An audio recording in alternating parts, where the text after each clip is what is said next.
మాత్రమే చేస్తారు, బీజేపీ వాళ్ళు కానీ బీఆర్ఎస్ వాళ్ళు కానీ. ఓకే, తెలంగాణ విగ్రహం చాలా బాగుంది. ఎందుకంటే చాలా మంది ఆంధ్ర సెటిలర్స్ వాళ్ళు హైదరాబాద్లో ఉంటున్నప్పటికీ ఎన్నేళ్ల నుంచి ఉన్నా సరే సంక్రాంతి వస్తే మళ్ళా ఆంధ్రాకే పోతారు. చూసిర్రా? వాడు తెలంగాణకు సంబంధం, వాడు తెలంగాణ ఎన్నిసార్లు చెప్పుకున్నా వాళ్ళు తెలంగాణలు కాదు. కాబట్టి వాళ్ళకి తెలంగాణ అస్తిత్వం అంటే, తెలంగాణ కల్చర్ అంటే తెలుసుకోవాలన్న ఆలోచన కూడా వాళ్ళు చేయరు. అర్థమైందా? వాళ్ళకి బొమ్మనా బ్రదర్స్, చందనా బ్రదర్స్ ఉంటేనే ఇష్టం. అర్థమైందా? ఏ తెలంగాణ అస్తిత్వానికి సంబంధించిన ఏది ఉండకూడదు. అప్పుడు ఇప్పటికి కూడా మనం ఆంధ్ర గుళ్ళకు పోవాలి. సింహాద్రికి యాదగిరి గుట్టను వాడు యాదాద్రి చేస్తాడు కానీ సింహగుట్ట ఏడువాడు. ఈ ఆధిపత్యము అన్నిట్లో ఆంధ్రలో ఆధిపత్యం నడుస్తున్నది తెలంగాణ మీద. ఆడ చెన్నైలో ఇట్లనే చేస్తే తన్ని ధర్మేస్తే హైదరాబాద్కి వచ్చారు. హైదరాబాద్ ఇట్లనే చేస్తే మళ్ళీ సపరేట్ కోరుకున్నాం. ఈ సపరేట్ తోటి కూడా అవుతలేదు వీళ్ళ ఆధిపత్యం. అర్థమైందా? సో వాడు నాన్నగారు అంటాడు కాబట్టి మేము నాన్నగారు అలా అని అంటాడు. ఎందుకంటాం రా? మేము అనవట్లా, మేము బాపు అనే పిలుస్తాం. మీకు నచ్చకపోతే మీరు పిలుచుకోకండి, మీరు నాన్నగారే అని పిలుచుకోండి. ఓకే, మీరు ఆ యొక్క కజ్జికాయలు అంటే మేము కర్జలు అంటాం, మీరు సోరకాయ అంటే మేము ఆన్యపకాయ అంటాం. మా అస్తిత్వాన్ని నువ్వు ఎక్కిరియడానికి నువ్వు ఓడిరా, నీకేం హక్కు ఉంది? మా భాషతో మేము నల్లగా ఉన్నాం అనుకో, ఇప్పుడు ఆఫ్రికా వాడు నల్లగా ఉన్నాడు అనుకో, వాడి పుట్టుకనే నల్లగా ఉంది, నువ్వు వాడిని నల్లగా ఉంటే వాడిని ఎక్కిరితావా? నాకు అర్థం కాదు. మీకు బతుకు తెరువు లేకనే ఇటు బతకడానికి వచ్చిన వాళ్ళు మీకు మమ్మల్ని ఎడ్డిచ్చే హక్కే మీకోడిచ్చిండు. నాకు అర్థమైతే లేదు. మీకు ఆఫీసులు కట్టుకోవడానికి జగలేని పరిస్థితిలో ఉండి హైదరాబాద్లో సంపద ఉంది కాబట్టి మీరు మాతోటి ఇది చేసి ఇక్కడున్న లోకల్ వ్యాపారస్తులు చంపేసి మీ ఆంధ్ర వ్యాపారాలే నడుస్తున్నాయి. ఇవాళ ఎక్కడ పోయినా దోపిడీ, ఆధిపత్యము, ఇది కాప తెలంగాణ ఎందుకు కాదు? మనం ఎందుకు తిరుపతి గుడికి పోవాలి, ఆంధ్రాని గుడికి పోవాలి? లేడా? ఇడ చిలుకూరి బాలాజీ లేడా? ఇక్కడున్న వెంకటేశ్వర స్వామి గుళ్ళ వెంకటేశ్వరుడు కాదా? నాకు చెప్పండి. అదేంది వేదవ్యాసుడు యొక్క గోదావరి నదీ తీరంలో స్థాపించిండు సరస్వతి అమ్మవారు బాసరా అని అంటారు. మహారాష్ట్రోడు వస్తాడు, ఇంకో దేశం మధ్యప్రదేశ్ వస్తాడు, ఛత్తీస్గఢ్ వస్తాడు, కానీ ఒక్క ఆంధ్రోడైనా తెలంగాణ గుళ్ళకి ఒక్క ఫేమస్ గుడి కన్నా వచ్చిండా చెప్పండి. వేములవాడకి ఎంతమంది ఆంధ్రోళ్ళు వస్తారు? ఎంతమంది ఆంధ్రోడు బాసర సరస్వతి అమ్మవారి దగ్గరికి వస్తాడు? ధర్మపురిలో ఉన్న నరసింహస్వామి కాదా? సింహాద్రిలో ఉన్న నరసింహస్వామి అంటే ఆంధ్ర వ్యాపారస్తులు బతకాలి, ఆంధ్రోడు బతకాలి, మేమేం చేయాలి? గడివికాలనా? అంటే ఎంత దరిద్రం అంటే, అరే తెలంగాణ టిపికల్ తెలంగాణ మహిళ, ఒక బడుగు మహిళ, ఒక వ్యవసాయ కూలీ చేసే మహిళ ఎట్లుంటది? కవిత దొరసాని లెక్కను, గుజరాత్లో ఉన్న దొరసాని లెక్కను ఉండరు కదా. తెల్లగా ఇట్లా కిరీటాలు పెట్టుకొని అట్లుండరు కదా. మేము దేవత అంటలేం కదా. ముఖ్యమంత్రి గారు కూడా చెప్పారు కదా, దేవత అనలే కదా. ఒక టిపికల్ మా ఇంట్లో మా అమ్మ ఎట్లుంటది, ఓకే, లేకపోతే ఒక మామూలుగా వ్యవసాయ కూలికి పోయే తెలంగాణ ఒక అమ్మ కానీ తెలంగాణ ఆడపడుచు ఎట్లుంటది చూడండి. తెలంగాణ గ్రామీణ ప్రాంతాలకు పోయి చూడండి. వాళ్ళు కూలి పనికి పోతారు కాబట్టి వాళ్ళకి చీర అడ్డం పడద్దు, ఏది పడుతుంది తలగొద్దు అని చెప్పి రోడ్డు మీద ఏడైనా కొంచెం పైకి ఉంటుంది. పైకుండి ఆ టిపికల్ ఇన్ని వేషాలు వేయరు, ఇన్ని ఉండయి. టిపికల్ ఒక సింపుల్ చీర కట్టుకొని వాళ్ళ పనులు వాళ్ళు చేసుకుంటారు. ఇదే మోస్ట్ ఆఫ్ ద తెలంగాణలో ఉన్నటువంటి మెజారిటీ కాదు, 99% మంది ఎవరో కవిత దొరసాని, లేకపోతే ఇంకో కేసీఆర్ వాళ్ళ ఇంట్లో వాళ్ళ సంబంధించిన దొరసానులో, ఇంకా లేకపోతే ఎవరైనా ఇంకా కొంతమంది ఉండే కర్ణాలకు సంబంధించిన వాళ్ళు, లేకపోతే ఆ వెలమ వాళ్ళకి సంబంధించిన సామాజిక వర్గం వాళ్ళు ఎవరన్నా వాళ్ళ దొరసానులు, వాళ్ళ గడిలుండి 1000 ఎకరాలుండి పైసలు ఎడబెట్టుకోవాలని అర్థం కాని వాళ్ళు అట్లా ఉంటే ఉండొచ్చు 1% కానీ 99% మంది మీరు ఏడికైనా పోండి. ఇప్పుడు మరి సిద్దిపేటలో మేము ఉంటాం, ఓకే, పోండి, మా అమ్మ చూడిపోండి. అట్లా ఎవరినైనా తీసుకోండి, ఏ తెలంగాణకు సంబంధించిన ఏ ఆడపడుచునైనా తీసుకోండి. Yes, it is a symbolic representation. ఇది దొరల రాజ్యం కాదు, నీ గడిలు కూలిపోయినాయి. కాబట్టి ఇది ఒక సింబాలిక్ గా మనము టిపికల్ తెలంగాణ ఇది ఎట్లా ఉంటుంది, ఆడపడిచి ఎట్లుంటుందో, ఒక అమ్మ ఎట్లుంటుందో దానికి సింబాలిక్ గా మేము రిప్రజెంట్ చేస్తున్నాం. తప్పేం చెప్తున్నాం? కాంగ్రెస్ మూడు రంగుల జెండా పెట్టలే కదా అమ్మవారి తెలంగాణ పల్లెలకి పచ్చగా ఉంటుంది, వరి పొలాలు ఎక్కువ పంటలు పండిస్తారు కాబట్టి అందుకు సంబంధించి పెట్టారు. కానీ వాళ్ళ లెక్క పింక్ చీర కట్టినట్టు 3 రంగుల చీర కట్టలే కదా అమ్మ తెలంగాణ తల్లికి. అంటే మీరు అస్తిత్వాన్ని నాశనం చేస్తారు. మీరు వాడు తెలంగాణడే కాదు కేసీఆర్ గాడు, వాడు బీహార్, వాళ్ళ పూర్వీకులు బీహార్ వాళ్ళు, అంత బీహార్ వాళ్ళని పెట్టుకున్నాడు. వాని ఫామ్ హౌస్ కాపలాకి కూడా బీహార్ వాళ్ళని పెట్టుకున్నాడు. వాడు ఎంత కవరం మాట్లాడతాడు. ఒక్కసారి పబ్లిక్ మీటింగ్లకు వస్తలేడు అంటే వాడికి అధికారం ఉంటే పైసలు దోసుకునేది ఉంటేనే ఉంటాడా వాడు, లేకపోతే ఉండడా కేసీఆర్ గాడు? ఏం చేస్తుండు వాడు? ఫామ్ హౌస్ లేవండి ఏం చేస్తాడు చెప్పండి? ఎందుకు రాడు వాడు? ఎన్నికలు ఉంటే మందు వేసుకొని లవంగం వేసుకొని ఓడతాడు, లేకపోతే ఫామ్ హౌస్లో అంటాడు. ఈ బాడకం ఏం చేస్తుండు కేటీఆర్ గాడు? భారతదేశంలో ఉంటే దోసుకున్నాయి మొత్తం ఏడున్నా ఈ సిబిఐ ఈడీ అనే బాపనోడు గుంజుకుంటాడు, లేకపోతే ఇప్పుడు అధికారం మారితే ఇంకోటి గుంజుకుంటాడు, అన్ని విదేశాలకు పంపించిండు. విదేశాల్లో ఊర్లు కొనుక్కున్నారు. ఇన్ని రకాలుగా దోసుకుంటారు. ఆయన ఎందుకు వస్తాడు ప్రభాకర్ రావు? నువ్వేమో రేవంత్ రెడ్డి గారిని నువ్వు ఫామ్ హౌస్ ఇట్లా చేసినావురా అంటే జైల్లో పెడతావు. నువ్వేమో 7 లక్షల కోట్ల అప్పు చేసినావు, దాని లెక్క చెప్పురా అంటే శాతం అయితే లేదు. ఏం చేసినావు చెప్పు? కాంగ్రెస్ కూడా పథకాలు ఇస్తుంది. మరి ఎన్ని పథకాలు ఇచ్చినావు? ఎంతమందికి దళిత బంధు ఇచ్చినావు? ఎంతమందికి బీసీ బంధు ఇచ్చినావు? నువ్వు ఇయ్యవు. కాంగ్రెస్ వచ్చిన ఏడాదిలో హార్డ్లీ వాడు ఎన్ని రోజుల్లో పరిపాలించింది? 4 నెలలు వాడు ఎంపీ ఎన్నికలే వీకినాయి, ఎన్నికల కూడా వచ్చింది. వాడు ఫస్ట్ 2 నెలలు అయితే గవర్నమెంట్ ఏర్పాటు చేసుకోవడం అయింది. వాడు హార్డ్లీ పరిపాలించి 6 నెలలు. 6 నెలల్లో నువ్వు 11 ఏళ్లలో మోడీ గాడి చేయింది, 10 ఏళ్లలో కేసీఆర్ గాడి చేయింది, 6 నెలల్లో అన్నీ అయిపోతాయా? 5 ఏళ్ళు ఇయ్యలే? ఇదే కేసీఆర్ గారిని అడిగితే ఏమన్నాడు వాడు నిండు అసెంబ్లీలో? మాకు 5 ఏళ్ళు ఇచ్చారు తెలంగాణ ప్రజలు, మేము 5 ఏళ్ళ తర్వాత చెప్తాం, మీకెందుకు ఒప్పుకోలేదండి అంటాడు. అప్పుడు 14లో కానీ 18లో కానీ వానికి మెజారిటీ సీట్లు వస్తే కూడా మొత్తం అన్ని పార్టీలను గుంజుకున్నాడు.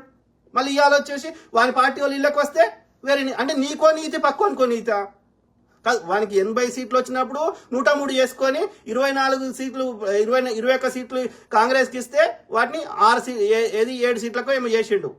లాస్ట్కు ఎంఐ ఓల్డ్ సిటీ మాత్రమే పరిమితమైనటువంటి హైదరాబాద్ మొత్తం కూడా కాదు, ఓన్లీ ఓల్డ్ సిటీ పరిమితమైన 6 సీట్లు 7 సీట్లు ఉన్నటువంటి ఎంఐఎంని ప్రతిపక్షం చేసిండు వాడు వచ్చేసి కాంగ్రెస్ వాళ్ళు ఎమ్మెల్యేలను గుంజుకున్నారు. నువ్వేం చేసినావు? నీ పాట నీకు అప్పచెప్తే నువ్వు నొస్తుందా? అంటే నీకు గిచ్చితే నొప్పి అయినప్పుడు నాకు గిచ్చినా నొప్పి అవుతుంది అన్నప్పుడు నన్ను గిచ్చకరా పోసిడికే అని చెప్తున్నా. అది అర్థమైతలేదు లుచ్చబాడకోకి. నేను కొడతాను, వాడు ఎందుకు పడతాం బే? పిల్లిని కూడా అర్రలో కట్టేస్తే అది పులి అవుతుంది. పడరా బోసిడికే. సిగ్గుశరం లేని చెత్తనా కొడక, నీకు మంత్రి పదవి ఇవ్వలేదని అప్పుడు తెలంగాణ వాదం ఎత్తుకున్నావు. నువ్వు ఎప్పుడు కొట్లాడినావురా? నీకంటే ముందు ఎంతమంది కొట్లాడిర్రు? జయశంకర్ సార్ కొట్లాడిండు, అనేక మంది కొట్లాడిరు. ఒక్కసారి గుర్తు చేస్తారా వాళ్ళని? ఒక్క తెలంగాణ ఉద్యమకారుని గుర్తించినవా? ఏం చేసిండు కేసీఆర్ గారు? ఏం చేసిండు? 10 ఏళ్లలో వాడు ఎన్ని ఉద్యోగాలు ఇచ్చిండ్రా? మేము ఇచ్చినామంటాడు ఉద్యోగాలు. అరే కేటీఆర్ ఇచ్చినా కూడా కనబడితే పాత చెప్పు తీసుకుని కొడతా. నువ్వు నియామక పత్రాలు ఇచ్చి వాళ్ళకి జీతం వస్తే ఇచ్చినట్టు నోటిఫికేషన్ ఇస్తావు, కావాలని పరీక్ష లీకులు చేపిస్తావు, పైసలు దోసుకుంటావు, పేపర్ అమ్ముకొని. దాన్ని అంటారా? నువ్వు ఫిల్ చేసి ఎగ్జామ్ లీక్. ఇప్పుడు ఎందుకైతే లీకులు? యూపీలో అవుతాయి, బీహార్ బీజేపీ పాలించే రాష్ట్రాలు అవుతాయి, లేదంటే ఆయన ఇప్పుడు ఎందుకైతే లేవరా లీకులు? ఎందుకు చేయించారు?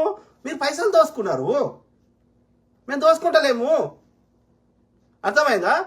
పేపర్లు వాళ్ళకి ఉద్యోగాలు ఇచ్చి వాళ్ళకి వాళ్ళ జీతం వస్తే వాళ్ళ బతుకుదారు చూపెడితే వాళ్ళకి ఇచ్చినట్టు. నువ్వు నోటిఫికేషన్ ఇచ్చి లేకుండా ఉద్యోగం ఫిల్ చేయకపోతే 10 ఏళ్ళైనా ఉద్యోగం ఫిల్ చేయవా? నువ్వేదో నోటిఫికేషన్ ఇచ్చినావా? 6 నెలల ప్రభుత్వం మారిందంటే మేము అర్థం చేసుకుంటాం. 10 ఏళ్ల నుంచి నువ్వు ఫిల్ చేయవా? పోదాం పదరా, ఒక్క బీజేపీ పాలిత రాష్ట్రం పోదాం పదరా. అస్సాం పోదాం పదా, గుజరాత్ పోదాం పదా. వాడు అంటున్న గుజరాత్ మోడల్ అంటున్న గుజరాత్ పోదాం పదా, లేకపోతే యూపీ పోదాం పదా. ఎన్ని ఉద్యోగాలు ఇచ్చిండ్రా మోడీ గారు? ఎంతమందికి రైతులకు రుణాలు మాఫీ చేసిండ్రా? మన్మోహన్ సింగ్ గారు 73,000 కోట్లు రుణాలు మాఫీ చేసిన రైతులకి. ఎందుకు పంజాబ్ హర్యానా రైతులు ఎందుకు ఏడుస్తున్నారు కూడా ఎందుకు లొల్లి చేస్తున్నారు? ఎంఎస్పీ ఎందుకు ఇస్తలేమని అడుగుతున్నారు? ఇచ్చిండారా? రైతుల మీదకి వెళ్ళి ట్రాక్టర్లు ఎక్కిచ్చిర్రు. చెప్పండి, ఒక్క బీజేపీ పాలితరులు రుణమాఫీ చేసిర్రో చెప్పండి నాకు.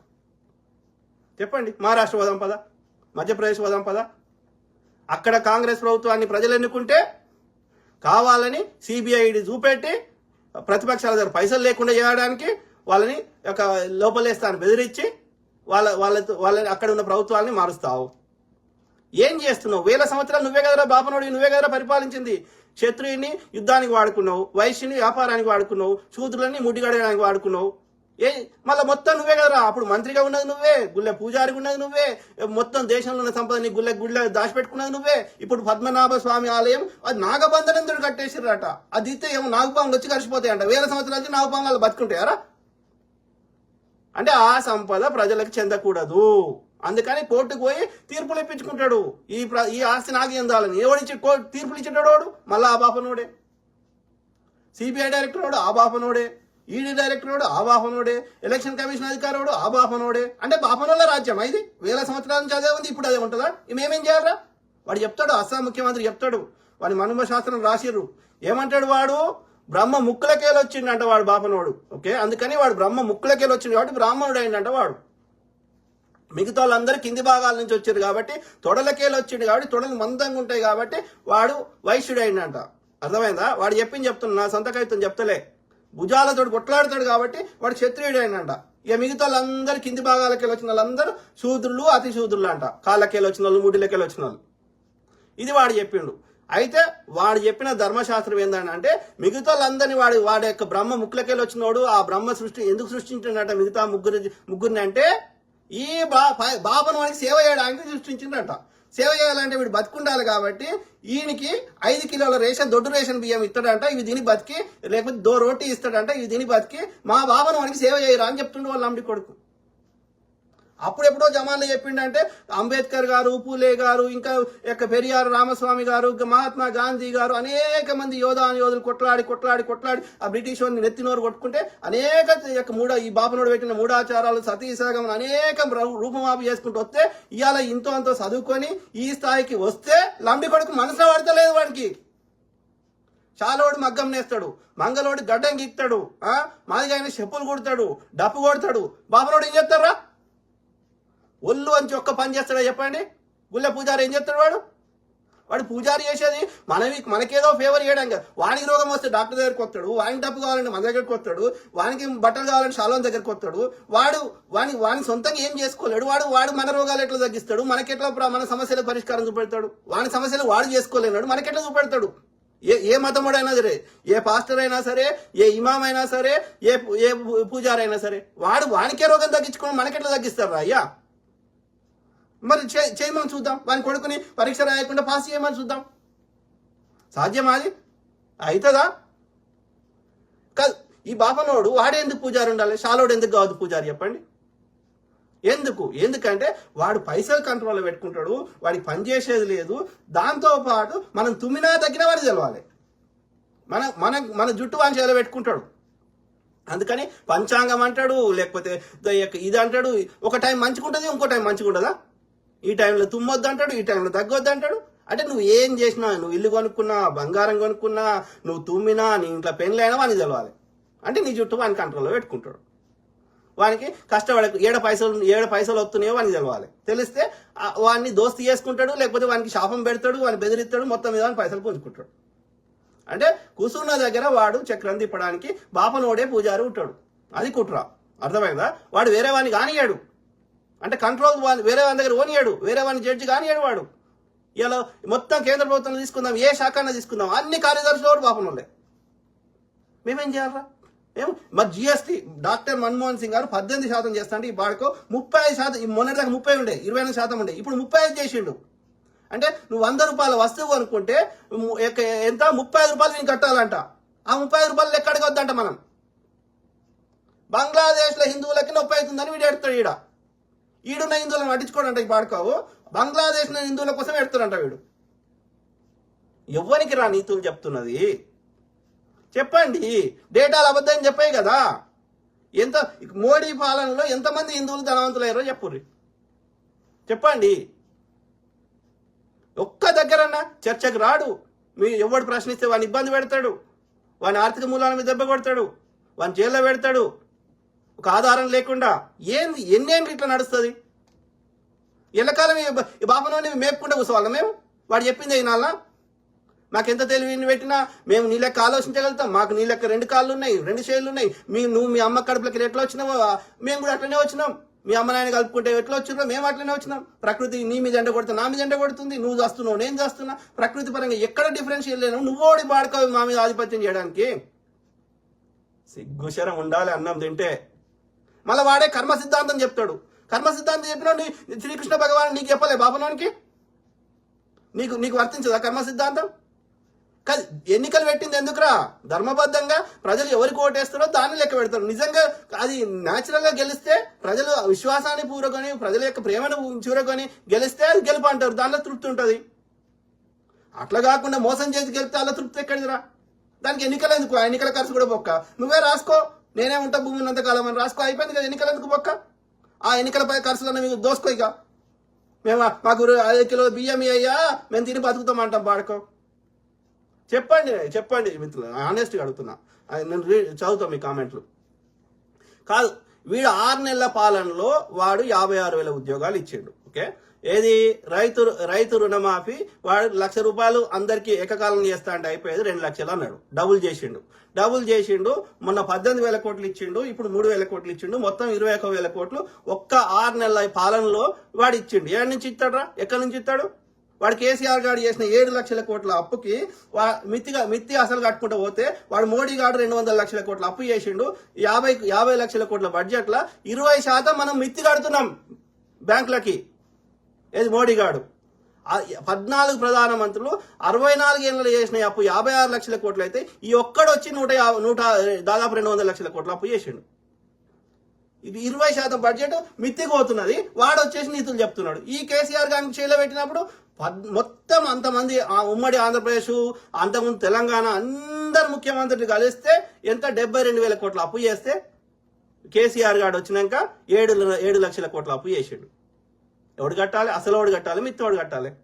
మరి ఏం కట్టిండు కేసీఆర్ గారు? ఆడో విగ్రహం ఈడో విగ్రహం తప్ప వాడు మన బతుకులు మార్చేటి ఏం కట్టిండు చెప్పండి?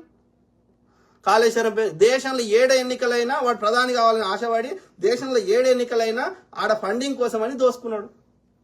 7 భూమి కనబడ్డ మొత్తం 32 కాలంలో ఉంటుంది తీసేసి 3 కాలంలో పెట్టి మొత్తం 7 భూమి కనబడ్డ కబ్జా పెట్టిండు.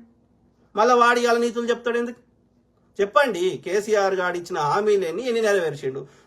మోడీ గారు కేంద్ర ప్రభుత్వం అయినా సరే, బీజేపీ పాలిత రాష్ట్రం ఏ రాష్ట్రమైనా పోదాం, ఏం చేసారు? వాళ్ళు ఏం చేయరంట 11 ఏళ్ల సమయంలో. కానీ వీడు 60 ఏళ్లలో చేసింది ఇవాళ ఏమైనా దేశంలో కట్టినాయి అంటే కాంగ్రెస్ కట్టినాయి. చెప్పండి. మోడీ గారు కట్టిన ఒక నాగార్జున సాగర్ లాంటి, ఒక శ్రీశైలం లాంటి, ఒక బక్రానంగల్ లాంటి ఏది బహుళార్థ సాధక ప్రాజెక్ట్ పేరు చెప్పండి నాకు. చెప్పండి. మోడీ గారు ఈ 10 ఏళ్లలో కట్టింది ఒక మేజర్ ఇరిగేషన్ ప్రాజెక్ట్ పేరు చెప్పండి. ఒక ప్లానింగ్ కమిషన్ కింద అన్ని కట్టుకున్నాం. ఒక్క న్యూక్లియర్ రియాక్టర్ పేరు చెప్పండి మోడీ గారు పెట్టింది. అన్ని దొబ్బ పెట్టి అమ్ముతున్నాడు కానీ వాడు ఏమైనా కడుతున్నాడా? మరి అప్పుడు కట్టినవి కాంగ్రెస్ ఓడే, ఇప్పుడు చేస్తున్నది కాంగ్రెస్ ఓడే. కాదు, కేసీఆర్ గారి న్యాయంలో ఎన్ని రోజులకు జీతం వచ్చేది? నెల ఎండింగ్లో వచ్చేది. ఇప్పుడు సరిగ్గా టైంకి జీతాలు వస్తున్నాయా లేదా? చెప్పండి. టీచర్లు బదిలీలు చేయరా అంటే ఇబ్బంది పెట్టిండు. మనం బదిలీలు చేసినాం. రోడ్డు విస్తరణ పనులు చేస్తున్నాం. నేరాలు తగ్గిస్తున్నాం. ఏ రంగంలో ఏం చేస్తున్నాం చెప్పండి. చదువుకున్న వాళ్ళకి ఎన్ని ఖాళీలు ఉంటే అన్ని భర్తీ చేయించే ప్రయత్నం చేస్తున్నాం. వాటితో పాటు ఇన్వెస్ట్మెంట్ తెచ్చే ప్రయత్నం చేస్తున్నాం. ఇట్లా అనగానే అట్లా అయిపోవు కదా. దానికి అప్రూవల్స్, మళ్ళీ ఆ మోడీ గారిని అప్రూవల్ తీసుకోవాలి కదా అన్నిటికీ. మా గోదావరి నీళ్ళు మా నీళ్ళు రా అంటే మా పర్మిషన్ తీసుకోకుండా నువ్వు ఎట్లా చేస్తావు అంటాడు. ఈడీని పంపిస్తా అంటాడు, ఇంకోని పంపిస్తా అంటాడు. మొత్తం చుట్టూ వాంఛేలు ఉంది కదా. ఇప్పుడు కేటీఆర్ గారి మీద అన్ని ఆధారాలు ఉన్నాయి, అరెస్ట్ చేద్దాంరా అంటే వాడు ఏం చేసిండు? పోయి పైసలు ఇచ్చేసి వచ్చిండు. ఈడ గవర్నర్ తోటి బీజేపీ గవర్నమెంట్ ఉన్నాడు, కేంద్రం వాడు బీజేపీ ఉన్నాడు కాబట్టి వీడు సంతకం పెట్టనిస్తలేడు. వాడిని అరెస్ట్ చేయలేకపోతున్నాం. అంటే మన జుట్టు వాంఛేలు ఉన్నా కానీ ఇంత చేసే ప్రయత్నం చేస్తున్నప్పుడు అప్రిషియేట్ 6 నెలల అద్భుతాలు అయిపోవు కదా. అయినా చేస్తున్నాడు కదా.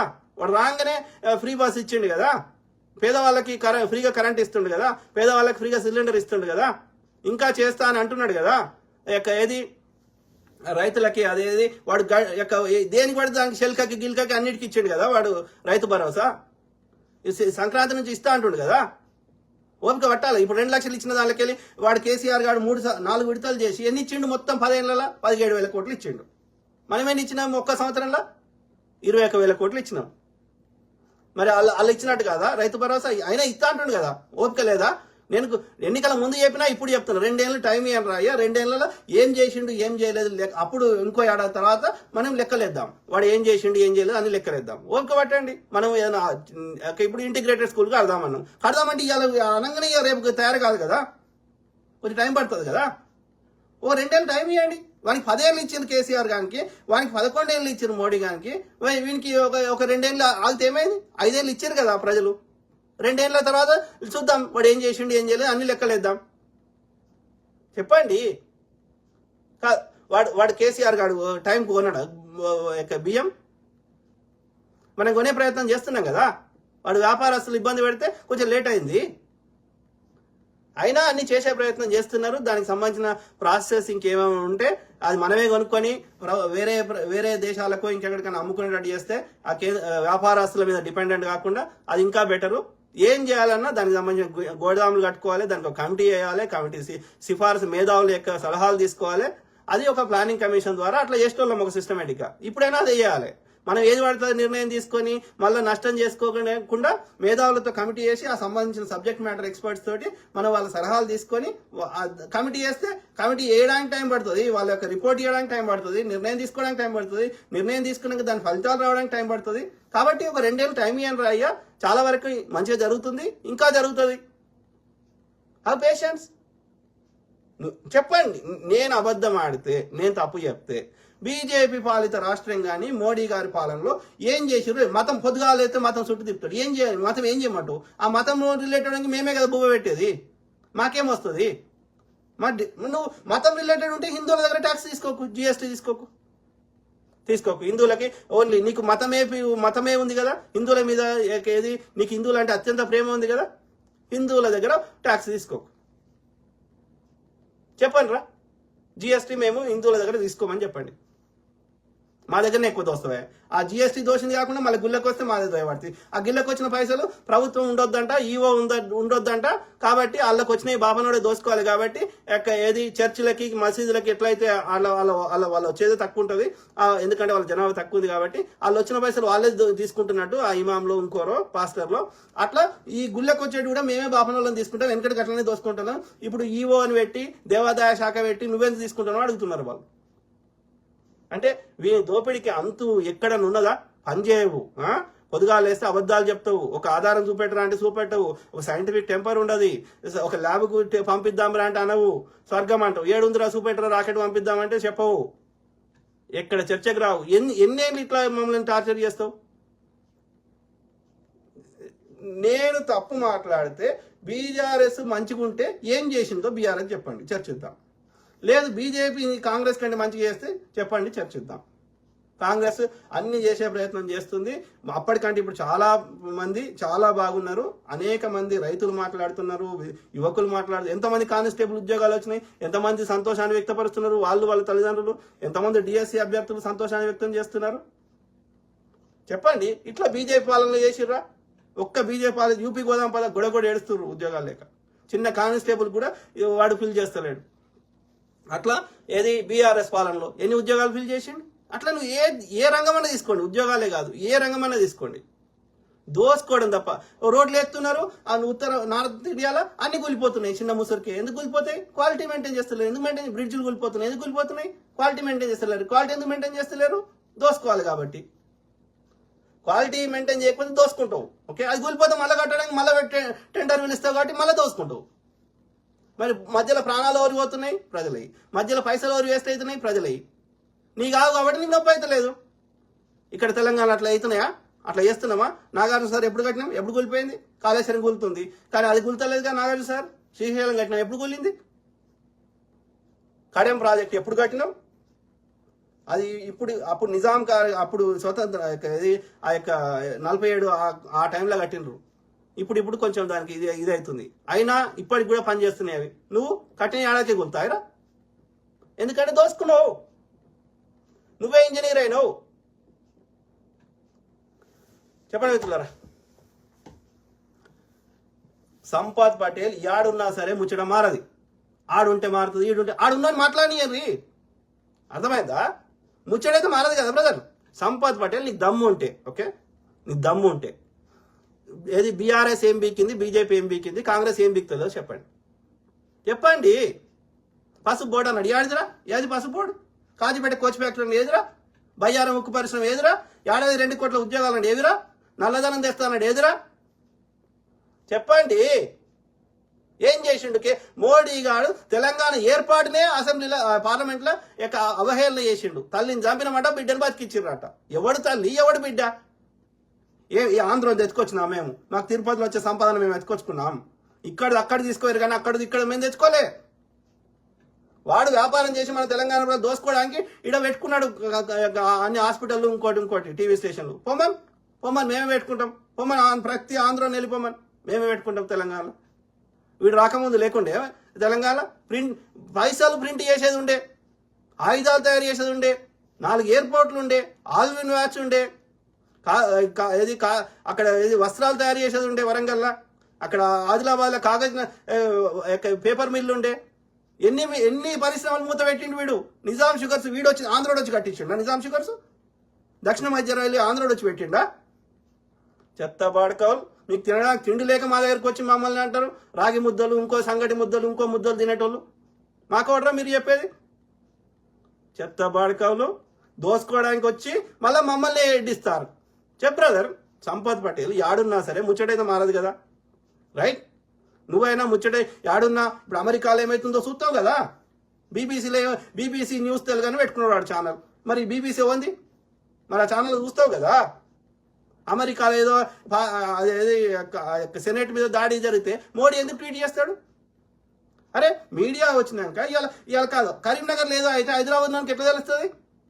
హైదరాబాద్ ఉన్నోడు పోయి ఆడ కరీంనగర్ పోయి చూస్తాడా? కరీంనగర్ వాడు చెప్పింది చూస్తాడా? అరే ఈ సోషల్ మీడియా వచ్చినాక, రెగ్యులర్ మీడియా వచ్చినాక జర్నలిజం అంటేనే అది ముచ్చట యాడున్నా తెలుసుకోవచ్చు. అర్థమైందా? World has become small. ఇప్పుడు అమెరికాలో దొరికే అమెజాన్ ఓన్ కంపెనీ ఇండియా కంపెనీయా? వాడతలేవు, అమెజాన్లో కొనుక్కుంటలేవు. ఫేస్బుక్ ఉంది ఇండియా కంపెనీయా? వాట్సాప్ ఉంది ఇండియా కంపెనీయా? గూగుల్ ఉంది ఇండియా కంపెనీయా? మరి అమెరికా అని కంపెనీ వానికి నీకేం తెలుసు? నీకేం కావాలి ఇండియాలో ఉన్నవానికి? గూగుల్లో సెర్చ్ చేస్తావు కదా. అరే అమెరికా కంపెనీ రా మనకెందుకు అనవేంది అంటే ఏడున్నా సరే ముచ్చట నిజాలు మాట్లాడొద్దు. నువ్వు చెప్పే హిందూ ముస్లిం 10% ఉన్నోడు 90% ఉన్న ఏం చేస్తాడు వాడు? పోలీసు వాడు నీషేళ్ళనే ఉండే, ఆర్మీ నీషేళ్ళనే ఉండే, ఆ 10% వచ్చాడు నేను కొడతారా? బాపన్ లంచ కూడా కొట్టి వాడు కొట్టి నేను ప్రచారం చేస్తుడు తప్ప సిగ్గు. వాడికి పైసలు ఇచ్చో, లేకపోతే వాడిని పేదరికం చూపెట్టో, లేకపోతే వాడిని లెక్క సుంతి చేయించుకొని మహాత్మా గాంధీ ఓడి చంపిండు రా, బాబుని ఓడి చంపిండు. కానీ చంపి ఏమి వీధిలో స్వీట్లు పంచుకొని ఏం చెప్పిండు? ఏమని ప్రచారం చేసిర్రు? ముస్లిం చేసిరని చెప్పిండు వాడు సుంతి చేయించుకొని టోపీ పెట్టుకొని. అంటే పొద్దుగా లేస్తే ఎన్నేళ్ళు ఈ పిచ్చి లేపుతావు? దయ్యాలు ఉన్నాయంటావు, చూపెట్టరా అంటే చూపెట్టవు. ఏడున్నారా దయ్యాలు? దయ్యాలు మనుషులే కరుస్తాయా? మరి అడవిలో ఉన్న ఏనుగులను గర్వయా? అడవిలో ఉన్న పాములను గర్వయా? మనుషులను ఒక్కనే కరుతాయా దయ్యాలు? అంటే నువ్వు కావాలని చెత్తని ప్రచారం చేస్తావు. మా ప్రజల లోపల ఉన్నటువంటి అమాయకత్వాన్ని, వాళ్ళకి యొక్క విషయ పరిజ్ఞానం లేని వాళ్ళని, వాళ్ళ చదువు జ్ఞానం లేని వాళ్ళని పొద్దుగా లేస్తే భ్రమలలో పెట్టి వాళ్ళని దోసుకుంటావు. అంటే నియత అనేది లేదా? మళ్ళీ ధర్మం మాట్లాడతాడు వాడు. చేసేదంతా అధర్మము, వాడు ధర్మం మాట్లాడతాడు. ఒళ్ళు వంచకుండా ప్రజల సొమ్ము దోసుకునేటవాడు వాళ్ళకి ధర్మం చెప్తాడు. నువ్వు పాటించి మాకు చెప్పు. బ్రదర్. సంపత్ పటేల్ నీకు దమ్ము ఉంటే బీజేపీ ఏం బీకింది, ఏ రాష్ట్రంలో రుణమాఫీ చేసిందో చెప్పు నాకు. ఇలా రైతులు గొడగొడ ఏడుస్తారు హర్యానా, అక్కడ ఏది పంజాబ్లో. వాళ్ళకి ఏమి ఇచ్చిండు? ఎంఎస్పీ ఇమని అడుగుతారు, మద్దతు ధర ఇమని అడుగుతారు. వాళ్ళు ఏమి అడుగుతలేరు. ఇస్తుంటా మరి? 700 మంది రైతులను పొట్టలు పెట్టుకున్నాడు దరిద్రుడు. అది లఖీంపూర్లో అయితే ట్రాక్టర్ ఎక్కి ఇచ్చిండు వాడు బీజేపీ వాడు. ఆడపిల్లలను అయితే ఎంతమందిని చేర్చిర్రో. ఆ ఒలింపిక్స్ గేమ్ ఆడిన వాళ్ళని ఆ యొక్క స్పోర్ట్స్ మహిళలను ఇబ్బంది పెట్టిండు. ఎంతమందిని చేర్చిండు బీజేపీ వాళ్ళు. ఆడపిల్ల అంటే ఆట వస్తువు. మేము అట్లా చేస్తలేము. మేము తల్లి లెక్క పూజిస్తున్నాం. మేము బెడ్రూమ్ వాడు ఆర్ఎస్ఎస్ చీఫ్ ఏమంటాడు, బెడ్రూమ్లు ఉండాలంట ఆడిదైతే, లేదంటే వంట రూమ్లు ఉండాలంట, పిల్లలు కనాలంట, పిల్లలు పెంచాలంట, ఉద్యోగం చేయొద్దంట, ఆమెకు తెలివి లేదంట, కొవ్వు పదార్థాలు అమ్ముకొని బతుకమని చెప్తుండే వాడు.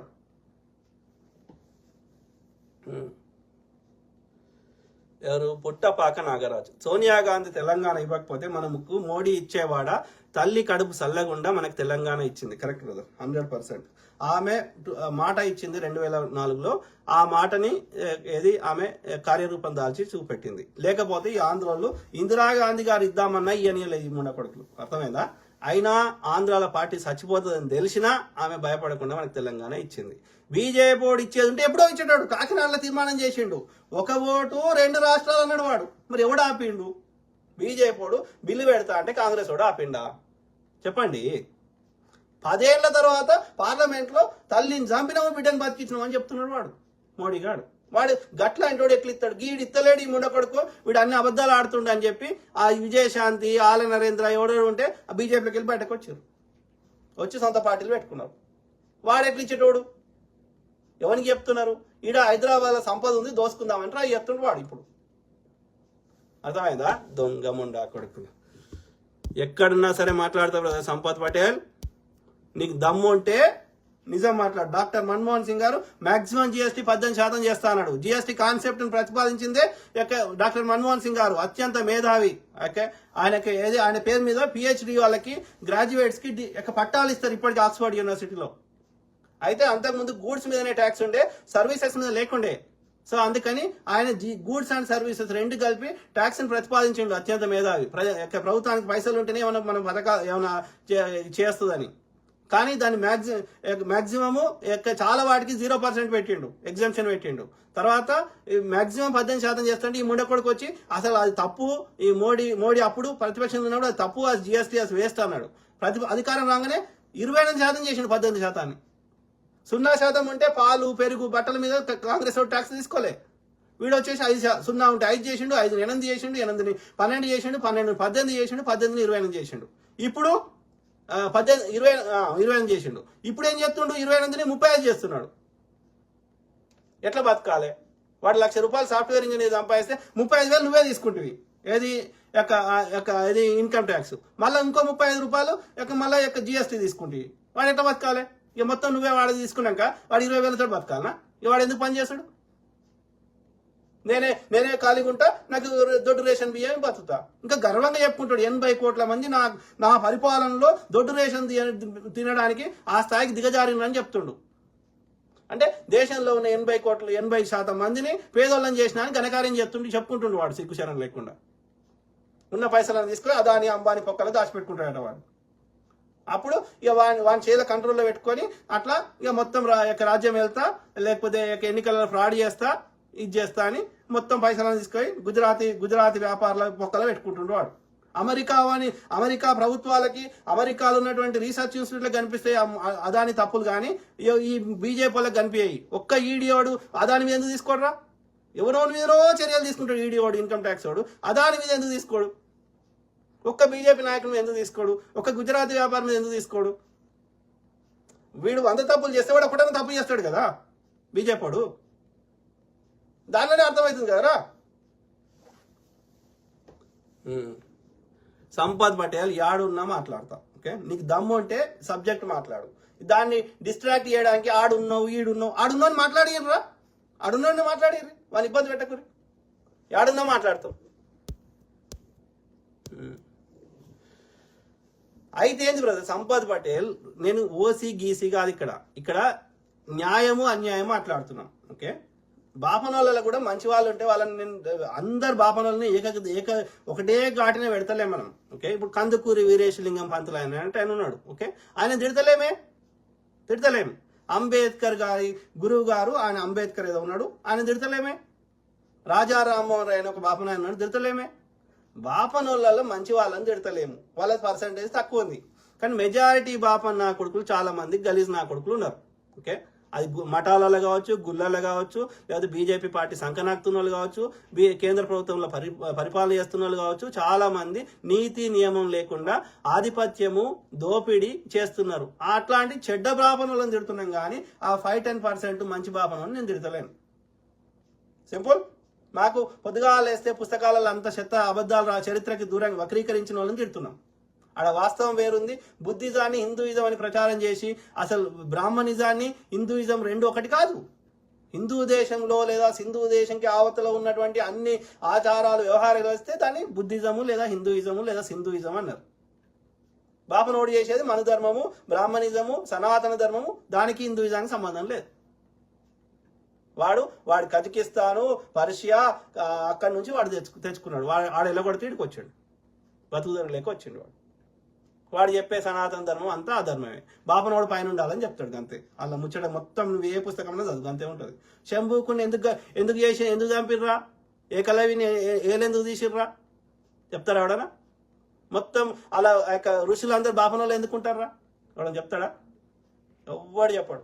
వాడు చెప్పేది అధర్మాన్ని ధర్మబద్ధం చేస్తా, నేను చెప్పిందే వేదము, నేను చెప్పినట్టే కూర్చోవాలి, లేవమంటే లేవాలి, దీనికి ఎదురు ప్రశ్న వేయొద్దు, లాజిక్ అడగొద్దు, కాబట్టి ఇది బ్రహ్మ ముక్కులకేలో మూతులకేలో వచ్చింది, వాడు చెప్పినట్టు వినాలని చెప్తాడు.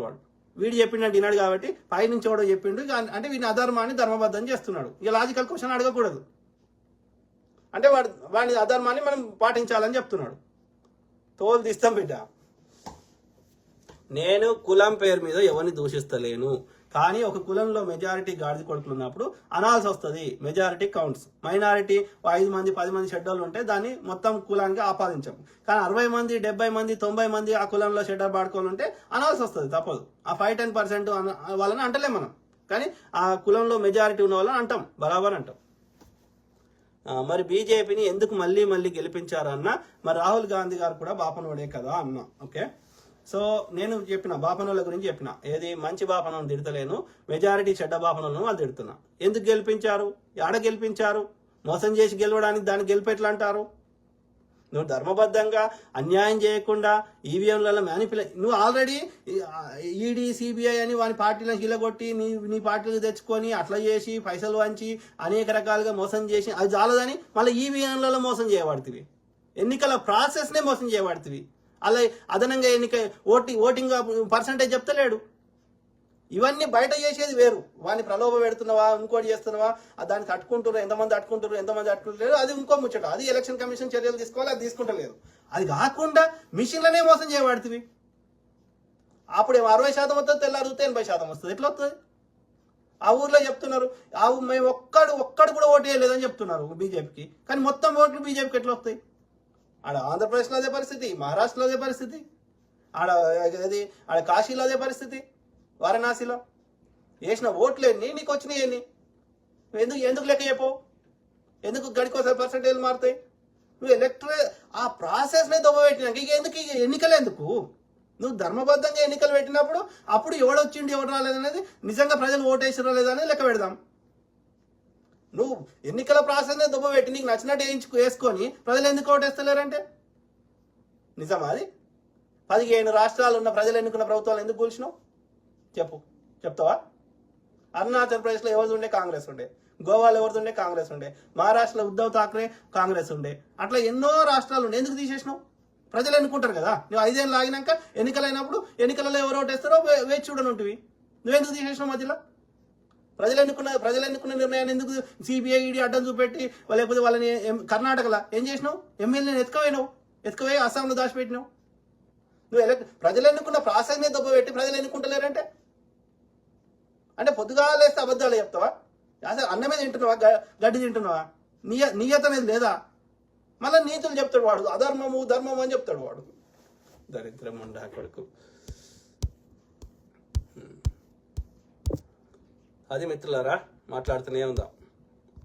ఎస్, తెలంగాణ తల్లి కాదు, ఇంకా ఏమేమి తెలంగాణ అస్తిత్వానికి దూరంగా ఈ దొరలు దొరసానులు లేకపోతే ఆ గుజరాతీ బానిసలు ఎవడు ఏం చేసినా వాటిని అన్ని తీసేసి టిపికల్ తెలంగాణ అస్తిత్వాన్ని మేము ఇట్లనే మాట్లాడతాం. ఓకే, ఎవ్వడు ఏం బిక్కుంటాడో బిక్కోరు. మేము మేము నాన్నగారు అననే అనం. ఏం బిక్కుంటారో బిక్కోరు, ఏ ఆంధ్రుడు వచ్చినా సరే. అర్థమైందా? నచ్చకపోతే దొబ్బేరి.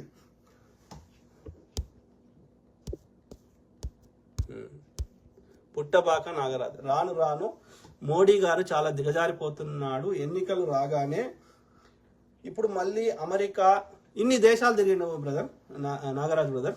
ఒక్క దేశంతో ఒక డీల్ చేసుకోవచ్చని చెప్పండి నాకు. నెహ్రూ గారు పోయినరు, డీల్ చేసుకొచ్చిండు. ఇందిరాగాంధీ గారు పోయినరు, డీల్ చేసుకొచ్చారు. దేశానికి ఏదైనా ఒప్పందం చేసుకొచ్చారు. అట్లనే డాక్టర్ మన్మోహన్ సింగ్ గారు ఏది న్యూక్లియర్ డీల్ చేసుకొచ్చారు, ఇంకోటి చేసుకొచ్చారు.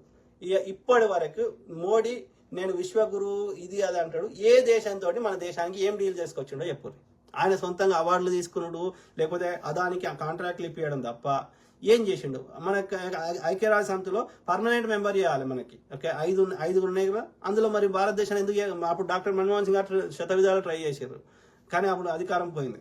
మరి మోడీ విశ్వగురు కదా, మరి భారతదేశాన్ని ఏది ఐక్యరాజ్య సమితి ఏర్పాటు చేసింది నెహ్రూ గారు. సో అందులో పర్మనెంట్ మెంబర్షిప్ ఎందుకు చేస్తున్నాడు భద్రతా సెక్యూరిటీ కౌన్సిల్లో? ఏం చేసిండు మోడీ? ఇన్ని దేశాలు తిరిగిండు. పోయినప్పుడు ఉట్టినే పోతాడా? ఆయనతో పాటు ఒక ప్రత్యేక విమానము, ఒక 40-50 మంది ఎంప్లాయీస్, వందల కోట్ల ప్రజల యొక్క సంపద ఖర్చు పెట్టి ఏం చేసుకొచ్చిండు భారతదేశానికి? తన సొంత ప్రచారం తప్ప ఏం చేసుకొచ్చిండు చెప్పండి? దరిద్రుడు. ప్రజల మీద 1% కూడా ప్రేమ లేదు వాడికి. వాడేమో జమ్మూ కాశ్మీర్ ఎన్నికలు జరిగితే ఉచితం ఇస్తామంటాడు, అస్సాంలోనేమో బీఫ్ ఇస్తామంటాడు ఇంటింటికి.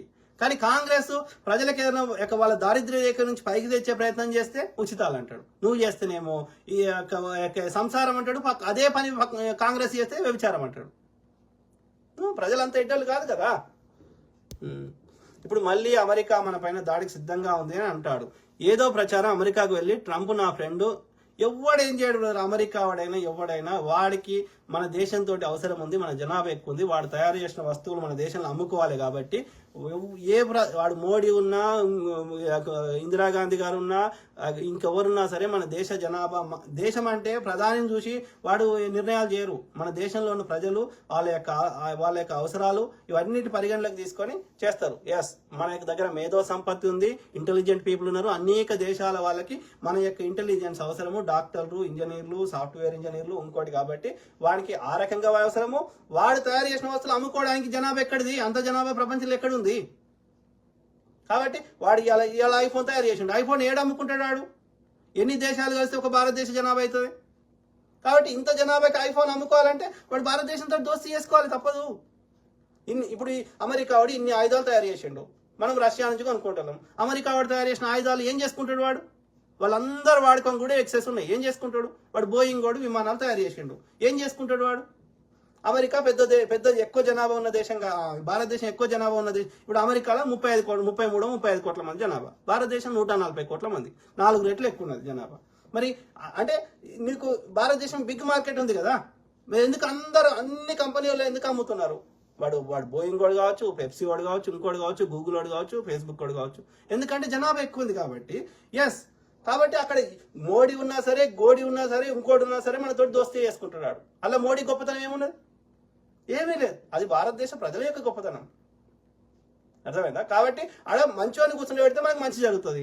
ఈ మోడీ లాంటి కూర్చొని పెడితే వాడు తన స్వార్థానికి వాడుకుంటాడు తప్ప మనకి చేసేది ఏమి ఉండదు. ఆలోచించండి. ఏం చేయడు బ్రదర్, వాంతోటి ఏం కాదు. వాడు ఒక భాష మాట్లాడే అర్థంగా. అమెరికా ప్రెసిడెంట్ బైడెన్ గారు ఎన్నోసార్లు ఎడ్డిచ్చిండు విని. వాడు జోక్ వేసినా వీనికి అర్థం కాదు. ఓకే, వాడు ముచ్చడి చెప్పినా అర్థం కాదు. ఎందుకంటే వీనికి ఇంగ్లీష్ రాదు, అర్థం కాదు. ఎవడో స్క్రిప్ట్ రాసిస్తే చదువుతాడు అంతే. అన్పాడు కావాలని పెట్టుకున్నాం. Very very unfortunate. Puttabaka Nagaraju. Bangladesh ఒక చిన్న దేశము, 17 కోట్ల జనాభా. మన ఆర్మీని పెట్టి అక్కడి హిందువులను మోడీ కాపాడలేడా? ఎందుకు బ్రదర్? వాళ్ళ దేశంలో అది, కానీ అక్కడ జరుగుతున్న వాటిని ఇక్కడ లబ్ధి పొందుతున్నాడు. అది తప్పు. ఆ దేశ జనాభాలో ఆడు హిందువు ఉండని, ఇంకోటి ఉండని మనకు సంబంధం లేని ముచ్చట. ఎందుకంటే ఇప్పుడు భారతదేశంలో ఉన్న ముస్లింలు కాపాడు మనం బంగ్లాదేశంలో వచ్చి, భారతదేశంలో ఉన్న ముస్లింలు కాపాడు మనం. ఇప్పుడు బంగ్లాదేశ్ అనేది చిన్న దేశం, పేద దేశం. ఓకే, సౌదీలే కదా ఇప్పుడు ఉన్నది. మక్కా గిక్క అన్ని అవన్నీ పెద్ద పెద్ద ముస్లింలకు సంబంధించిన అన్ని పవిత్రమైన మక్కాలని సౌదీలనే ఉన్నాయి కదా. అట్లనే ఈ మిడిల్ ఈస్ట్ లో ఎన్నో ధనవంత దేశాలు ఉన్నాయి కదా. దుబాయ్లో లోకల్ పాపులేషన్ 3%, అంత విదేశాలలో ఉన్నారు. దుబాయ్ అయితే అత్యంత ధనవంతమైన, సముద్రంలో వాళ్ళు ఏది మొత్తం అన్ని కట్టుకుంటారు బిల్డింగ్లు. ఓకే, సముద్రాన్ని మట్టి నింపి దాన్ని భూమి లెక్క తయారు చేసుకుంటారు. అంటే ఎన్ని పైసలు ఉన్నాయి వాళ్ళ దగ్గర? మరి కాపాడమని భారతదేశంలో ఉన్న ముస్లింలను కాపాడమని, ఏ దేశపు కాపాడమని చెప్పండి దయచేసి. ఒక దేశ సార్వభౌమత్వాన్ని ఇంకో దేశపోడు అలా కాలు ఏలు పెట్టడానికి ఉండదు. ప్రతి దేశానికి చట్టాలు ఉన్నాయి. ఇవన్నిటిని కాపాడడానికి ఐక్యరాజ్య సమితి అనేది అన్ని దేశాల యొక్కతో కూడినటువంటి ఒక యునైటెడ్ నేషన్స్ అని, దాని పేరే యునైటెడ్ నేషన్స్. నేషన్స్ అంటే దేశాలు, యునైటెడ్ అన్ని కలిపితే ఒక దేశమే, అన్ని కలిపితే అంది. అవన్నీ కలిపి సమిష్టి నిర్ణయం తీసుకుంటాయి. ప్రపంచంలో ఎక్కడ ఏం జరిగినా అందులో ఉన్న మెజారిటీ దేశాలు కలిసి నిర్ణయం చేసుకుంటాయి. దాన్నే తెలుగులో ఐక్యరాజ్య సమితి అంటారు, ఇంగ్లీష్లో యునైటెడ్ నేషన్స్ అంటారు. ఓకే, కాబట్టి ఒక దేశం యొక్క ఆంతరంగిక విషయాల్లో ఇంకో దేశపోడు ఏలుపెట్టాడు. ఇప్పుడు అమెరికా వాడు భారతదేశంలో ప్రజాస్వామ్యం పరిడవిల్లాలి, ఎన్నికలు ఫేర్గా జరగాలి, అన్యమతస్తుల మీద దాడులు చేయకూడదు అని ఎన్నోసార్లు చెప్పిండు. చెప్తే ఏమంటాడు? కెనడా వాడు చెప్తాడు. ఏమంటాడు మోడీ, ఈ బీజేపీ వాళ్ళు, మా దేశ అంతర్గత విషయంలో అమెరికా ఏలు పెట్టకూడదు అంటాడు, కెనడా ఏలు పెట్టకూడదు అంటాడు. అన్నప్పుడు బంగ్లాదేశ్ వాడైనా అట్లే అంటాడు. కాబట్టి వాళ్ళ ఆంతరంగిక విషయంలో వాడు హిందూ అయినా సరే వాడు ఎవడు బంగ్లాదేశ్ పౌరసత్వం లేదా వాళ్ళకి? Are they not the citizens of Bangladesh? Bangladesh పౌరసత్వం ఉన్నప్పుడు ప్రపంచ దేశాలు చూస్తున్నాయి కదా ఏ దేశంలో ఏమవుతుందో. ఇప్పుడు మరి ఇప్పుడు ఇప్పుడు ఇజ్రాయెల్ వాడు పోయి పాలస్తీన్ గాజాలో ఉన్న వాళ్ళని, చిన్నపిల్లలు, తల్లులని, యుద్ధానికి సంబంధం లేని వాళ్ళని, హమాస్ సంబంధం లేని వాళ్ళని, అమాయకులని ఎంతో మందిని చంపుతున్నాడు. మరి ఐక్యరాజ్య సమితి ఏం చేస్తుంది? మరి అగ్రదేశాలు ఏం చేస్తున్నాయి? చైనా వాడు ఏం చేస్తున్నాడు? ఇట్లా ప్రపంచంలో ఎన్నో జరుగుతున్నాయి. ఏం చేస్తుండ్రు? ఎవడైనా ఆపుతున్నాడా? ఇంకా ఆయుధాలు వాడికి ఛాన్స్ వచ్చిందని అమ్ముకుంటున్నాడు కానీ ఎవడైనా యుద్ధాన్ని ఆపుతున్నాడు? అమాయక పిల్లలు, పసిపిల్లలు, లేకపోతే మహిళలు, యుద్ధానికి సంబంధం లేని వాళ్ళని ఎందుకు చంపుతున్నావు? మరి ఆపాలి కదా. ఒక్క దేశపాడు ఆపుతలేడు, ఇంకా ఛాన్స్ వచ్చిందని వాడు ఆయుధాలు అమ్ముకుంటుండు. అట్లాంటిది బంగ్లాదేశ్లో ఏమైనా అనేక దేశాలు ఉన్నాయి, చూస్తున్నాయి. మనకంటే అత్యంత ధనవంతమైన ముస్లిం దేశాలు ఉన్నాయి, లేకపోతే ఇంకా చాలా ఉన్నాయి. ఎప్పుడో బ్రిటిష్ వాడు తీసుకుపోయి మనని హిందువులని అనేక దేశాలు ఉన్నాయి. ఆఫ్రికాలో వండి, మారిషస్ వండి, కరీబియన్ ఐలాండ్స్ వండి, అక్కడే మన బ్రిటిష్ వాడు ఏడేడ పరిపాలించి అక్కడ అందరినీ తీసుకుపోయింది బానిసలని. ఎవరిని? మా హిందువుల నల్లతోలు ఉన్న అప్పుడు ఇంకా నల్లగా ఉండే మనం ఇప్పటికంటే. సో నల్లతోలు తీసుకోండి, ఆఫ్రికా వాడు తీసుకోండు, లేదంటే ఈ భారతదేశం తీసుకోండి. అందుకని చాలా బ్రిటిష్ కాలనీస్లో హిందువులు ఉన్నారు. మరి ఆడే పరసత్వము అన్నే పుట్టిర్రు, అన్నే పెరిగిర్రు. వాడు ఏదో వాడి తోలు ఒకటే ఇది ఉంది కానీ కల్చర్ అట్లా పాటిస్తుండే, వాడు హిందువే కానీ బట్ మనకు సంబంధం లేదు. వాళ్ళు ఏం చేయగలుగుతాం? మన దేశంలోనే హిందువులను మనం కాపాడుకుంటే మనం గొప్పవాళ్ళం. అక్కడ ఉన్న వాళ్ళని కాపాడడానికి అనేక మనకంటే పెద్ద దేశాలు చాలా ఉన్నాయి. మనం ఏం చేస్తే ఏం చేయలేం. ఒక దేశ ఆంతరంగిక విషయంలో మనం ఏం చేయలేం. అట్లా ఎవడైనా అట్లా చేస్తే ఆ దేశాలు మనుగడ సాధించవు. నువ్వు ప్రపంచంలో అబ్జర్వ్ చేయి, ఈ జాతి హననాలు చేసేది, కొట్లాటేటి, ఇట్లాంటి వాతావరణము బాగుపడ్డ దేశాలు ఒక్కటి లేవు. ఇప్పుడు అమెరికా ఉంది, అన్ని దేశాలు 200 దేశాల నుంచి వచ్చిన వాళ్ళు, అన్ని కులాలు, అన్ని మతాలు, అన్ని జాతుల వారు, అన్ని భాషల వారు, అన్ని రంగుల వారు అమెరికాలో ఉంటారు. కాబట్టి అమెరికా ఇవాళ ఒక ఏమంటారు మంచి పొజిషన్లో ఉంది. యూకేలో అదే పరిస్థితి. అట్లా నువ్వు ఏ దేశం అన్నా తీసుకో. ఇట్లా కాకుండా మొత్తం జాతి హననం చేసిన పాకిస్తాన్లు, బంగ్లాదేశ్లు, ఇంకోటి దేశాలు అడక తింటున్నాయి. ఇలా 100% హిందువులు ఉన్న దేశం నేపాల్ ఎట్లా పాడైంది? కాబట్టి ఒక తోటలో అన్ని పువ్వులు ఉన్నప్పుడే ఆ తోటకు అందం, అంతేగాని ఒక రకమైన పువ్వే పెడతా అంటే బోర్ కొడుతుంది. అంటే అన్ని రకాల టాలెంట్లు ఒకటి మనసులో పెట్టారు కదా. కాబట్టి అందరూ ఉన్నప్పుడే ఆ దేశం యొక్క సమగ్ర అభివృద్ధి జరుగుతుంది. అట్లా యాకుండా పిచ్చి పాడుకోవాలి చేస్తున్నారు అంటే మనకు తెలియలేదు. వాడు ఉచ్చదావుతుంటే మనం తాగలేం కదా, రైట్? వాడు కూడా అజ్ఞానం ఉన్నాడు, వాడు తాలిబాన్ ఉన్నాడు, వానికి దిమాగ్ లేదు, వాడికి అంత ఆలోచన లేదు, వానికి అంత ఇప్పుడు తాలిబాన్లు కూడా మారిండ్రు, గతంలో లెక్క లేరు వాళ్ళు దే రియలైజ్డ్ ద ఇంపార్టెన్స్. మహిళలకు ఇంపార్టెన్స్ ఇస్తున్నారు. వేరే మత పనులు వాళ్ళ దేశంకి వచ్చినా మంచిగా కాపాడుకుంటారు. ఇప్పుడు మొన్నటి లెక్క అంతకుముందు లెక్క లేరు. They also changed. బట్ మన దేశంలో ఉన్న ఈ యొక్క కాషాయ తాలిబాన్లు మాత్రలేరు. బంగ్లాదేశ్లో 80 నా కొడుకులు ఉన్నారు. ఎస్, మనకంటే చెడ్డగున్న దేశాలు మనం పోల్చుకుంటామా? మనకంటే మంచిగా ఉన్న దేశాలను పోల్చుకుంటామా? మరి అమెరికా వాడు ఎందుకు చేస్తలేడు జాతీయ అన్నాలు? ఏ దేశ పనికైనా వీసా చేతులు తీసుకుంటుండు. ఎక్కడో ఆఫ్రికా వాడు మంచి ఫుట్బాల్, సాకర్ ఆడతాడు అంటే వీడు సిటిజన్షిప్ ఇస్తాడు, తీసుకుంటాడు. ఈ దేశంలో నువ్వు ఇన్వెస్ట్మెంట్ చేస్తా అని చెప్పు, ఇమ్మీడియట్గా నీకు వీసా గ్రీన్ కార్డ్ ఇచ్చేస్తాడు. అర్థమైందా? ఇట్లా ఇవాళ గుజరాత్ మొత్తం అమెరికాలో ఏ ఊరికో మోటల్ అన్నీ ఎవరు ఉన్నాయి? మోటల్ అంటే లాడ్జ్లో ఎవరు ఉన్నాయి? గుజరాత్ అని ఉన్నాయి. ఎందుకున్నాయి? వాడు డబ్బులు తెచ్చి పెడితే వీడు ఇన్వెస్ట్ చేసిండు కాబట్టి వాళ్ళ గ్రీన్ కార్డు సిటిజన్ చెప్పి చేసాడు. వాడు వచ్చింది కాకుండా వాళ్ళ సంతతిని అందరినీ తెచ్చుకుంటుండు వాడు గుజరాత్. కెనడాకు పోతే మొత్తం పంజాబ్ వాళ్ళు ఉన్నారు. అంటే నేను చెప్తున్నా, వాడి మతం కాకపోయినా, వాడి భాష కాకపోయినా, వాడి దేశం బాగుపడాలి కాబట్టి వానికి డాక్టర్ అయినా వాని తెలివి ఉంటుంది. డాక్టర్ ఇంజనీర్ అయితే వీడు కోడింగ్ చేయలేడు, వీడు డాక్టర్ అంత పెద్ద చదవలేదు కాబట్టి వాళ్ళని తెచ్చుకుంటున్నాడు. లేదు అంటే వాని వ్యాపారాలు నడవాలి కాబట్టి వ్యాపారస్తులు ఇన్వెస్ట్మెంట్ పెట్టుకుని తెచ్చుకుంటున్నాడు. వాని మతానికి సంబంధం లేకుండా వాని దేశంని అన్ని రకాలుగా స్ట్రాంగ్ చేసుకుంటున్నాడు. మనం ఏమంటున్నాం, వీడు మతమరు కాదు, వీడు మన కులపోడు కాదు, వీడు ఇంకోటి కాదని బంగ్లాదేశ్ చెడిపోయిన బంగ్లాదేశ్ తోటి పోల్చుకుంటున్నాం, చెడిపోయిన పాకిస్తాన్తో పోల్చుకుంటున్నాం. అట్లా చేస్తే బంగ్లాదేశ్ వాడు అక్కడ ఉన్న హిందువులను చంపిడు అనుకో, ఇలా పాకిస్తాన్ ఎట్లా పాడేందుకు అట్లా పాడవుతుంది. ఏం పాడైందాడ? పాకిస్తాన్ మనతో పాటు సొంతం వచ్చినప్పుడు మనకంటే ఎక్కువ రిసోర్సెస్ ఉన్నాయి, వాళ్ళకి ఎక్కువ సారవంతమైన నేల ఉంది, మనకంటే దేహదారుఢ్యం ఎక్కువ ఉంది, మనకంటే అన్ని రకాలుగా ప్రకృతి పరంగా blessed, they are blessed, more blessed than us. But అయినా సరే వాళ్ళకి అతి లేదు గతి లేదు. ఫ్లడ్స్ వస్తే ఏం చేయాలో తెలియదు. అత్యంత పేదరికంతో మగ్గుతున్నారు. మహిళలు ఇంట్లోకి వెళ్ళి బయటకు రాని పరిస్థితి. అదేం దేశం? ఒక ప్రజాస్వామ్యం లేదు, ఒక అభివృద్ధి లేదు. కొద్దిమంది ఒక 5-10% దోసుకొని తింటున్నారు, మిగతా 90% మంది కష్టాలు పడుతున్నారు. డే టు డే సంసారాన్ని ఎల్లదీయలేని పరిస్థితి తెచ్చుకుంటారు. బంగ్లాదేశ్ పరిస్థితి కూడా అదే అవుతుంది. మనం అట్లా అయిదామా? కాబట్టి వాళ్ళ దేశ అంతర్గతంలో వాడు హిందూ అయినా ముస్లిం అయినా ఎవడైనా మనకి సంబంధం లేదు. మన దేశ పోలని మనం కాపాడుకుంటే చాలు. ఇంకా ఇక అట్లాంటి ఏమన్నా అమానవీయమైన చర్యలు చేస్తే దాన్ని కాపాడడానికి అంతర్జాతీయ అనేక సంస్థలు ఉన్నాయి. రెడ్ క్రాస్ సొసైటీ ఉంది ఇంటర్నేషనల్ లెవెల్లో, అట్లా ఆమ్నెస్టీ ఇంటర్నేషనల్ ఉంది, అది కాకుండా ఐక్యరాజ్య సమితి ఉంది, ఇంటర్నేషనల్ క్రిమినల్ కోర్టు ఉంది, ఇంటర్నేషనల్ పీస్ కీపింగ్ ఫోర్స్ ఉంది, అలా అనేక సంస్థలు ఉన్నాయి. నిజంగా అక్కడ జరగకూడని జరిగితే తప్పకుండా వాళ్ళు చర్యలు తీసుకుంటారని ఆశిద్దాం. అంతేగాని మనకు ఎలాంటి హక్కు లేదు. బంగ్లాదేశ్ అంతర్గత విషయంలో మనకు ఏలు కాలు పెట్టడానికి మనకు హక్కు లేదు, మన దేశంలో కాలు ఏలు పెట్టడానికి కూడా మనకు హక్కు లేదు. సింపుల్. సాధ్య మిత్రులారా, నేను మాట్లాడుతూనే ఉంటా. ప్రజల్ని చైతన్యం చేయడం కాకుండా వాస్తవాలు తెలియాల్సిన అవసరం ఉంది. మనం నిజంలో బతుకుదాం. ఓకే, మనం మాట్లాడకపోతే ఈ గాలి కొడుకులు పొద్దుగాలేస్తే శత నింపుతారు. కాబట్టి మనం వాస్తవాలు చెప్పే ప్రయత్నం చేద్దాం. నిజంగా దమ్ము ఉంటే ఎవరైనా చర్చకు రండి.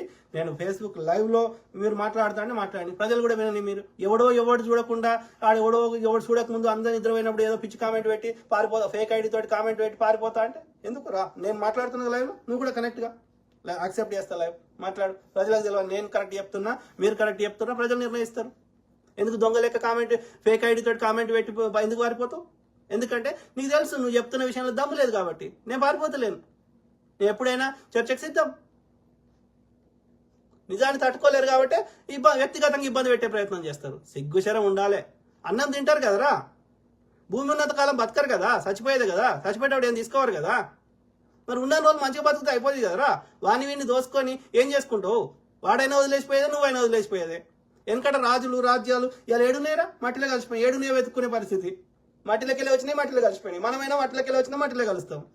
మరి ఎందుకురా ఈ లంగా ఈ కృత్రిమ జీవితము, ఈ కృత్రిమంగా వాడిని ఇబ్బంది పెట్టి వీడిని ఇబ్బంది పెట్టి ఏం సాధిస్తావురా? మోడీ ఉంటారా ఎల్లకాలం? సావడా మోడీ? వాజ్పేయి చావలే? ఆర్ఎస్ఎస్ స్థాపించినోడు చావలే? చెప్పండి రా. మోహన్ భగవత్ చావడు? మరి ఎందుకురా ఈ అందరిని ఇబ్బంది పెట్టి ఏం సాధిస్తారా?